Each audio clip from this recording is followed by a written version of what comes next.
بسم اللہ والصلاة والسلام علی رسولہ الکریم محمد وعلی آلہ اصحابہ اجمعین۔ معزز سامعین، آج ہم سورۃ بقرہ کی 2 آیات 21 اور 22 کا مطالعہ کریں گے اور اس میں دلائل توحید پیش کیے گئے ہیں۔ معزز سامعین، قبل اس کے کہ میں تلاوت کروں، میں یہ بتانا چاہتا ہوں کہ ہر دور میں اللہ رب العزت نے اس دنیا میں اپنے بندوں کو بھیجا اور ہر دور میں اللہ رب العزت نے نبیوں اور رسولوں کو بھیجا اور ان نبیوں اور رسولوں نے توحید کے نغمے بلند کیے اور ان میں سے کچھ کو کتابیں بھی دی گئیں اور ان پچھلی کتابوں میں یہ درج بھی کیا گیا کہ یہ توحید کے نغمے ایک آخری نبی بھی آئے گا جو ایک طرف شریعت مکمل کرے گا، دین مکمل کرے گا، تو دوسری طرف توحید کے نغموں کو بھی اس قدر بلند کر دے گا کہ ہر جگہ پر کائنات کی وسعتوں کے کونے کونے میں توحید کے نغمے بلند ہوں گے۔ پہاڑوں کی چوٹیوں پر، بلندیوں پر، میناروں پر، دریاؤں، صحراؤں، کوہساروں اور نخلستانوں اور دنیا کے ہر ملک اور ہر جگہ پر توحید کے نغمے بلند ہوں گے۔ معزز سامعین، نبی و آخر الزماں حضرت محمد صلی اللہ علیہ وآلہ وسلم نے ایک طرف شریعت کی تکمیل کی اور تو دوسری طرف توحید کے نغموں کو اس قدر بلند کیا کہ قیامت تک یہ توحید کے نغمے بلند رہیں گے۔ توحید ایک بنیادی فیکٹر ہے، توحید ایک بنیادی چیز ہے اور ہر نبی نے اپنی دعوت کا آغاز اس سے کیا ہے۔ اگر آپ کی دعوت میں توحید نہیں ہے تو سمجھے بنیاد نہیں ہے اور اس کا نہ تو پھر حاصل ہے کچھ اور نہ ہی اس کی کوئی تاثیر ہے کچھ۔ اگر توحید درست ہے تو شخصیت بھی مکمل ہے انسان کی، اگر قوم ہے تو قوم بھی مکمل ہے، اگر ملت ہے تو ملت بھی مکمل ہے۔ لہٰذا ان 2 آیات سے پہلے میں نے تمہید باندھی اور مجھ سے بھی بہت اچھی تمہید مولانا الطاف حسین حالی نے پیش کی، اور یہاں برمحل ہوگا کہ میں مولانا الطاف حسین حالی کی اس نظم کو پیش کروں آیت 21 اور 22 کے پس منظر میں۔ نہ واقف تھے انسان قضا اور جزا سے، نہ آگاہ تھے مبدأ و منتہا سے،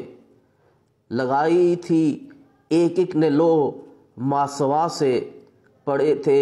بہت دور بندے خدا سے،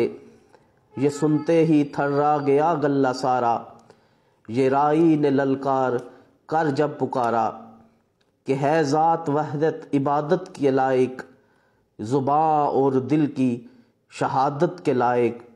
اسی کے ہیں فرمان اطاعت کے لائق، اسی کی ہے سرکار خدمت کے لائق،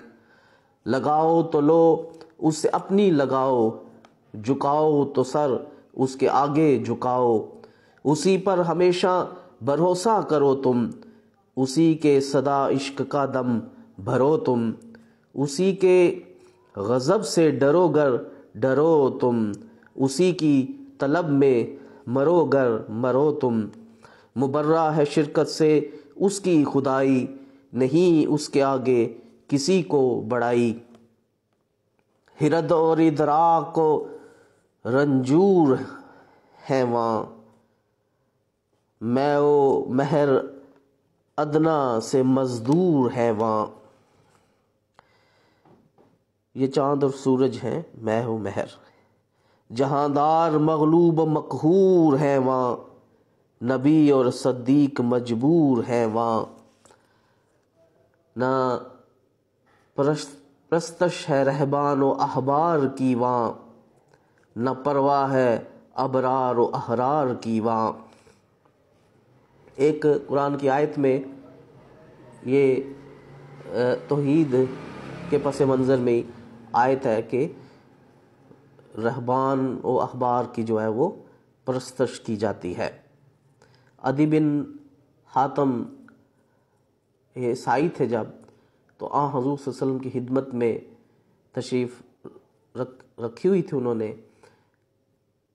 تو جب آپ صلی اللہ علیہ وسلم نے رہبان و احبار کی پرستش کے حوالے سے فرمایا تو عدی بن حاتم نے عرض کی، یا رسول اللہ صلی اللہ علیہ وسلم، ہم ان رہبان کی پرستش تو نہیں کرتے۔ تو آپ صلی اللہ علیہ وسلم نے فرمایا، کیا یہ رہبان جس چیز کو حلال کہتے ہیں تم اس کو حلال نہیں سمجھتے،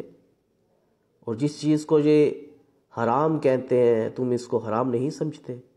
تو عدی بن حاتم نے عرض کی، جی یا رسول اللہ صلی اللہ علیہ وسلم۔ فرمایا، اسی کو ہی پرستش کرنا کہتے ہیں۔ تم اوروں کی مانند دھوکہ نہ کھانا، کسی کو خدا کا نہ بیٹا بنانا، میری حد سے رتبہ نہ میرا بڑھانا، بڑھا کر بہت تم نہ مجھ کو گھٹانا، سب انسان ہیں وہاں جس طرح سرفگندہ، اسی طرح ہوں میں بھی ایک اس کا بندہ، بناتا نہ تربت کو میری صنم تم، نہ کرتا میری قبر پر سر کو ہم تم، بنانا نہ تربت کو میری صنم تم، نہ کرنا میری قبر پر سر کو ہم تم، نہیں بندہ ہونے میں کچھ مجھ سے کم تم، کہ بے چارگی میں برابر ہے ہم تم، مجھے دی ہے حق نے بس اتنی بزرگی، کہ بندہ بھی ہوں اس کا اور ایلچے بھی۔ اعوذ باللہ السمیع العلیم من الشیطان الرجیم من حمزہ ونفثہ نفثہ، بسم اللہ الرحمن الرحیم۔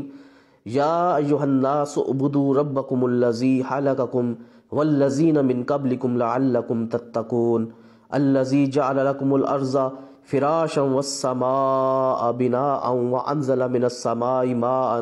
فاخرج به من الثمرات رزقا لکم فلا تجعلوا للہ اندادا وانتم تعلمون۔ اے لوگو، اپنے اس رب کی عبادت کرو جس نے تمہیں بھی پیدا کیا اور تم سے پہلے لوگوں کو بھی، اور اس کی عبادت اس لیے کرو کہ تم پرہیزگار بن سکو۔ اس اللہ کی عبادت کرو جس نے تمہارے لیے زمین کو فرش اور آسمان کو چھت بنا دیا، اور آسمان سے پانی برسایا جس سے تمہارے کھانے پینے کو پھل پیدا کیے، لہٰذا دوسروں کو اللہ کا شریک نہ بناؤ، یہ باتیں تم جانتے بھی ہو۔ تو یہ توحید کے دلائل تھے جو مدینے میں موجود 3 طرح کے لوگوں کا ذکر کرنے کے بعد اب اللہ تعالیٰ نے تمام لوگوں سے مشترکہ خطاب فرما کر انہیں اسلام کی بنیادی دعوت کی طرف متوجہ کیا، اور فرمایا کہ تم لوگ یہ خوب جانتے ہو کہ اللہ ہی نے تمہیں بھی اور تم سے پہلے لوگوں کو بھی پیدا کیا، پھر تمہارے لیے زمین کو مستقر اور آسمان کو محفوظ چھت بنا دیا کہ کوئی